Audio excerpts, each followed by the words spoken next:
And coverage ન્યૂઝમાં આપનું સ્વાગત છે। વડોદરા સેન્ટ્રલ જેલ બહાર પોલીસ બંદોબસ્ત। મૌલાના મુફ્તી સલમાન અઝહરીને પાસા હેઠળ વડોદરા લવાયા। સમર્થકોના ટોળા ઉમટ્યા। ઉશ્કેરણીજનક ભાષણ આપવા બદલ પોલીસ દ્વારા મૌલાના મુફ્તી સલમાન અઝહરીને પાસા હેઠળ જેલમાં ખસેડવામાં આવ્યો છે। જે સમાચાર તેઓના સમર્થકોને મળતા તેઓના ટોળે ટોળા વડોદરા સેન્ટ્રલ જેલ ખાતે ઉમટી પડ્યા હતા।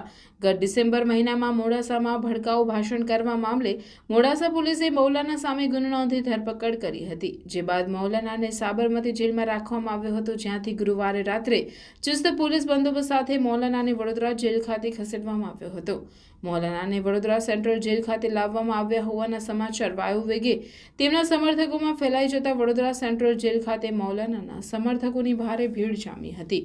હાલ મૌલાનાને સરકાર ગાઈડલાઈન પ્રમાણે ક્વોરન્ટાઇન બેરેકમાં રાખવામાં આવશે, તેમજ જેલમાં ધાર્મિક વાતાવરણ ન બગડે તે માટે મૌલાનાને હાઈ સિક્યુરિટીમાં રખાયો હતો।